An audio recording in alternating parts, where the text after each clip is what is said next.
Hello மக்களே, சிவா இலி செம இன்ட்ரெஸ்டிங்காக போயிட்டுருக்கு. நம்ம வர்மாவும் ஏடியை என்கிட்ட ஒப்படைச்சாதான் இந்த மேலதிகாரியை நான் உயிரோடவே விடுவேன்னு சொல்லிட்டு ஒரு டிமாண்ட் வைக்கிறாங்க. அந்த இடத்துல ஏடியா நம்ம இசையும் போகிறாங்க. அதே சமயத்தில் இன்னொரு சைடு நம்ம அயலியும் எப்படியாவது யாருக்கு உயிருக்கும் எந்த ஆபத்தும் வரக்கூடாதுன்னு சொல்லிட்டு ஒரு செயல் செய்ய போகும்போது அந்த இடத்துல அவங்க அம்மா அர்ச்சனாவை பார்த்துடுறாங்கன்னே சொல்லலாம். வீடியோக்குள்ளே போகிறக்கு முன்னாடி நம்ம சேனலுக்கு சப்ஸ்கிரைப் பண்ணிடுங்க. அப்படியே பக்கத்தில் இருக்க பெல் ஐக்கனை கிளிக் பண்ணிடுங்க. அப்பதான் நான் போடுற வீடியோலாம் உங்களுக்கு நோட்டிபிகேஷனா வரும். வர்மாவும் நம்ம அயலியோட ஆபீசர் கிட்ட ஃபோன் பண்ணி ஏன் பிடியில தான் இப்ப இந்த மேலதிகாரி இருக்காங்க, நான் சொல்ற மாதிரி நடந்துகிட்டீங்கன்னா இவங்களோட உயிருக்கு எந்த ஆபத்தும் வராது, நல்லபடியா திருப்பி வந்துடுவீங்க. எனக்கு தேவையானது ஏடி தான். ஏடி என் முன்னாடி வந்து நின்னாகணும்.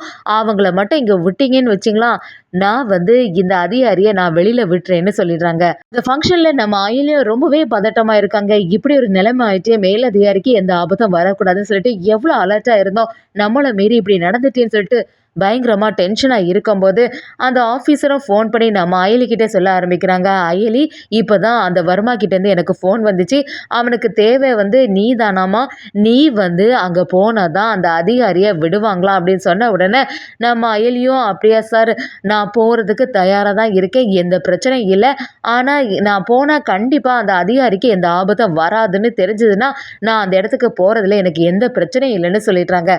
அதே சமயத்தில் அந்த ஆஃபீஸரும் நம்ம அயலிக்கிட்ட அந்த வர்மா சரியான ஆள், இது வரைக்கும் நிறைய பேர் நம்ம டிபார்ட்மெண்ட்லேருந்து போய் அவங்கிட்ட மாட்டியிருக்காங்க, நீயும் அந்த மாதிரி ஆயிடக்கூடாது அயலி, அதனால தான் எனக்கு கொஞ்சம் பதட்டமாகவே இருக்குன்னு சொல்லும்போது அயலியும் நீங்கள் எதுக்குமே கவலைப்படாதுங்க சார், நான் எல்லாத்தையுமே பார்த்துக்கிறேன்னு சொல்லிடுறாங்க. நம்ம சிவாவும் அயலிக்கிட்ட என்ன அயலி சார் சொன்னாங்க அப்படின்னு கேட்கும்போது அயலியும் நடந்தது எல்லாத்தையும் சொல்லும்போது நம்ம சிவாவும் இல்லை அயலி, எனக்கு ஏதோ இது தப்பாக படுது, அந்த வர்மா கிட்டே நீ மட்டும் போகிறது சரியே கிடையாது, அவன் சரியான ஆள், நானும் இந்த இடத்துல ஏதாவது ஒன்று பண்ணலாம் அப்படின்னு சொல்லும்போது நம்ம அயலியும் இல்லை சீனியர், அவன் என்ன தான் தேடிட்டு இருக்கான், அதனால எந்த பிரச்சனையும் வராது, நான் பார்த்துக்கலாம் அப்படின்னு சொல்லிட்டு சமாளிக்கும் போது நம்ம இசையும் அந்த இடத்துல என்ன அயலி, ரெண்டு பேருமே ரொம்பவே பதட்டமாக இருக்க மாதிரி இருக்கு, இன்னும் அந்த மேல் அதிகாரியை பற்றி ஏதாவது ஒரு இன்ஃபர்மேஷன் உங்களுக்கு கிடைச்சதா அப்படின்னு சொல்லிட்டு நம்ம இசையும் கேட்கும்போது அயலியும் ஏற்கனவே ஆஃபீஸருக்கு இப்போ தான் வர்மா ஃபோன் பண்ணான்னா அந்த மேல் அதிகாரிக்கு எந்த பிரச்சனையும் ஆகக்கூடாதுன்னா நான் தான் அங்கே போகணுமா, ஏற்கனவே அவன் என்ன தான் தேடிட்டு இருந்தான், எனக்கு ஆப்பு வைக்கிற மாதிரி ஏதாவது ஒரு செயல் பண்ணுறதுக்காண்டி தான் இப்படி ஒரு பிளானை போட்டிருக்கான்னு சொன்ன உடனே நம்ம இசையும் அயலி, நீங்கள் மட்டும் அங்கே போனீங்கன்னா அந்த அதிகாரியை விடுவான்னு சொல்லிட்டு என்ன நிச்சயம், அது எப்படி தெரியும், இவ்வளோ பெரிய கிரிமினல் வேலை பார்க்கவே எப்படி அந்த அதிகாரியை உயிரோட விடுவான், நீங்களும் போயிட்டீங்கன்னா உங்களையும் அங்கே மாட்ட மாதிரி ஒரு சூழ்நிலை ஏற்பட்டுன்னா என்ன செய்ய முடியும் அப்படின்னு சொல்லிட்டு நம்ம இசையும் சொல்லும்போது ஆமாம், நீ சொல்கிறது எல்லாமே சரியாக தான் இருக்குது, ஆனால் அதுக்காக அங்கே போகாமலும் இருக்க முடியாதுல்ல, அந்த மேலதிகாரியோட உயிர் ரொம்பவே முக்கியம் இல்லை அப்படின்னு சொல்லும்போது நம்ம இசையும் உங்களை ஏற்கனவே அந்த வர்மா பார்த்துருக்கானா, உங்களை பற்றி ஏதாவது தெரியுமா அப்படின்னு கேட்கும்போது அயலி, இது வரைக்கும் என்னோட முகத்தை அவன் பார்த்ததில்லை, நானும் அவனை நேரடியாக பார்த்ததும் இல்லை, எப்போவுமே ஏதாவது மாறு வேஷம் போட்டுட்டு தான் வருவான் அப்படின்னு சொல்லிட்டு நம்ம அயலி சொல்ல ஆரம்பிக்கிறாங்க.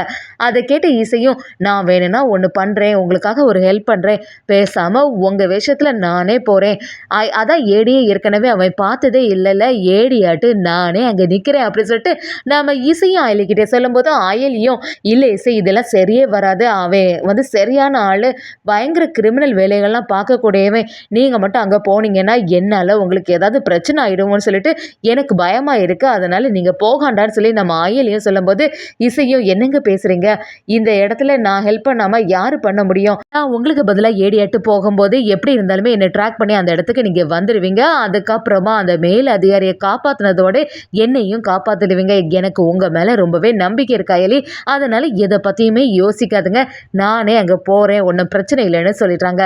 அதே சமயத்தில் நம்ம கபிலனும் அயலி எல்லாருமே பதட்டமாக இருக்கிறத கவனித்த உடனே இந்த அயலி ஏதோ ஒரு பிளான் போட்டுட்டா போல், எனக்கு ஏதோ இவ தான் அதிகாரி, அந்த ஏடியாக இருப்பான்னு சொல்லிட்டு சந்தேகம் கரெக்டாக தான் இருக்க போகுது. கரெக்டாட்டு வர்மா இவ தான் ஏடின்னு தெரிஞ்ச அப்புறமா என்ன தான் பண்ண போகிறான், ஏற்கனவே நம்ம இவங்களை பற்றி சொன்ன பிறவும் இது வரைக்கும் நம்பிக்கை இல்லாமல் தானே இருந்தான், இந்த வாட்டியாவது இந்த வர்மாவுக்கு எல்லாம் புரிஞ்சா சரின்னு நம்ம கபிலனும் யோசிக்க ஆரம்பிக்கிறாங்க.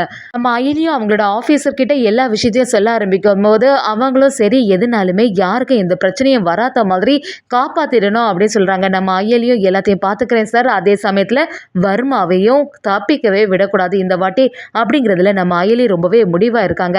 இசையும் அப்படியே அவங்க தலையெல்லாம் மூடிட்டு அவங்க ஃபேஸையும் மூடிட்டு அப்படியே ரெடி ஆகுறாங்க. வர்மாவும் நான் சொன்ன லொகேஷனுக்கு அவங்கள அனுப்பிடுங்கன்னு சொல்லிட்டு நம்ம இசையும் ரொம்ப தைரியமா அயலியோட பிளேஸ்ல அந்த இடத்துக்கு போறாங்க. அந்த சமயத்துல அங்க நம்ம வர்மாவோட ஆட்களும் வந்து நம்ம இசைய அயலின்னு நினைச்சு நம்ம வர்மா கிட்ட கூட்டிட்டு போறாங்க. இன்னொரு சைடு பார்த்தீங்கன்னா, நம்ம சிவாவும் அயலியும் சேர்ந்து எப்படினாலுமே இசையோட உயிருக்கு எந்த ஆபத்தும் வந்துடக்கூடாது. அதனால வர்மாவ எவ்வளோ சீக்கிரத்துல பிடிக்க முடியுமோ, அவ்வளோ சீக்கிரத்துல நம்ம பிடிச்சாகணும். வர்மா இந்த சைடு எங்கேயோ தான் இருக்கான். கண்டிப்பா எங்கேயாவது ஒரு பில்டிங்ல தான் இருப்பான். நம்ம தேடி போக வேண்டியதா சொல்லி, நம்ம சிவா ஒரு பக்கமா, அயலி ஒரு பக்கமான்னு சொல்லி வர்மா இருக்கக்கூடிய இடத்த தேடி கிளம்புறாங்க. அதே சமயத்துல நம்ம இசைய பார்த்த உடனே வர்மாவும் என்ன ஏடி என்கிட்ட சரியா மாட்டிக்கிட்டியா? இதற்காக தான் நான் யோசிச்சுட்டு இருந்தேன். எத்தனை நாளாட்டும் உனக்கு பிளான் போட்டேன். இன்னைக்கு தான் நேருக்கு நேர் உன்னை சந்திக்கிறதுக்கு சரியான வாய்ப்பு கிடைச்சிருக்கு. எத்தனை நாளாட்டும் உனக்கு பிளான் போட்டிருந்தேன். என்கிட்ட நல்லா மாட்டிக்கிட்டியா? இனிமே என்கிட்டேருந்து நீ தப்பிக்கவே முடியாது. என்னைக்கு நீ நான் பண்ணக்கூடிய எல்லா விஷயத்துலையும் வந்து தலையிட வந்தியோ, அன்னையில இருந்தே என்னோட தொழில்ல பயங்கர பிரச்சனையா தான் இருந்துட்டு இருக்கு. உனக்கு எப்படி ஒரு வேகம் இருக்கோ, அதே வேகத்தோட தான் என்கிட்டயும் ஒருத்தி கொஞ்சம் வருஷத்துக்கு முன்னாடி மோதிட்டு இருந்தா. இப்ப ஆளே அடையாளம் தெரியாத மாதிரி எங்கேயோ இருக்கா அப்படிங்கிற மாதிரி நம்ம வர்மா சொல்லும்போது, இசையும் எதுவும் கண்டுக்காத மாதிரி அப்படியே நிற்கிறாங்க. நம்ம வர்மாவும் இசையை பார்க்கும்போது இசையோட கண்ணு மட்டும் வெளியில தெரியுது. நம்ம வர்மாவும் அதை பார்க்கும்போது இதெல்லாம் ஏடி மாதிரி தெரியலையா? அந்த ஏடியை நம்ம நேருக்கு நேராட்டி ஏற்கனவே கண்ணு மட்டும் தெரியாத மாதிரி பார்த்துருக்கோமே, இதை பார்க்கும்போது ஏடி மாதிரி இல்லை அப்படின்னு சொல்லிட்டு ஒரு யோசனை பண்ணும்போது, இன்னொரு சைடு நம்ம அகிலியும் சிவாவும் சேர்ந்து வர்மா இருக்கக்கூடிய இடத்த பக்கத்துல வந்துட்டாங்கன்னே சொல்லலாம். அதே சமயத்துல அயலியோட மாமாவும் ஹாஸ்பிட்டலுக்கு யாரும் தெரியாம வராங்க. அங்க நம்ம அயலியோட அம்மா அர்ச்சனாவை காட்டுறாங்க. அவங்களுக்கு உடம்பு சரியில்லாத மாதிரி அந்த இடத்துல இருக்காங்க. அவங்க மாமாவும் அர்ச்சனாவை பார்த்து நீ உயிரோட இருக்கக்கூடிய விஷயம் யாருக்குமே தெரியாது. இத்தனை நாளா யாருக்கும் தெரியாம உன்னை இங்க மறைச்சு வச்சுட்டு இருக்கிறதுக்கு ரொம்பவே மன்னிச்சிடுமா. ஆனா எனக்கு வேற வழியே இல்லை. நீ உயிரோட இருக்கிறது வெளியில யாருக்காவது தெரிஞ்சு வருமா காதுல மட்டும் இது விழுந்துச்சுன்னா உனக்கு உயிருக்கே ஆபத்து வர மாதிரி ஏதாவது ஒரு செயல் வந்துடும் சொல்லிட்டு பயந்து தான் உன்னை மறைச்சு வச்சிருக்கேன் அப்படின்னு சொல்லி அவங்களோட மாமாவும் அர்ச்சனாவை பார்த்து கதறி அழ ஆரம்பிக்கிறாங்க. சரி உன்னோட பொண்ணு அயலி இப்போ எவ்வளோ வளர்ந்துட்டா தெரியுமா? ரொம்ப தைரியமான பொண்ணாட்டு இருக்கா. நீ நினைச்ச மாதிரியே உன்னோட பொண்ணு நல்லபடியா இருக்கா. அவ நல்லபடியா இருக்கக்கூடியதை நீ வந்து நேரடியா பார்க்கணும். சீக்கிரத்துல குணமாகி வா அர்ச்சனா அப்படின்னு சொல்லிட்டு ரொம்பவே ஃபீல் பண்ணி அழ ஆரம்பிக்கிறாங்க. ஆனா இது எதுவுமே அர்ச்சனாவுக்கு புரிய மாதிரி ஒரு நிலைமையில இல்லை. அதே சமயத்துல அயலியும் ஒரு கட்டத்துல அந்த ஹாஸ்பிட்டலுக்கே வந்துடுறாங்க. ஹாஸ்பிட்டல்ல வரும்போது கரெக்டா நம்ம அயலியோட மாமாவும் அர்ச்சனாவை பார்த்துட்டு வெளியில வராங்க. நம்ம அயலி அப்படியே ஷாக் ஆயிடுறாங்க.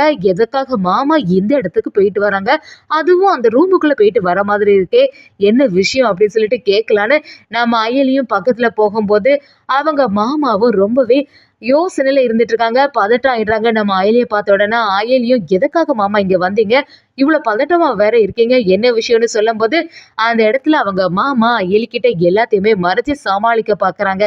என்னதான் இருந்தாலும் கூடிய சீக்கிரத்துல நம்ம அயலிக்கு அவங்க அம்மா உயிரோட இருக்கக்கூடிய விஷயம் தெரிய வருதுன்னே சொல்லலாம்.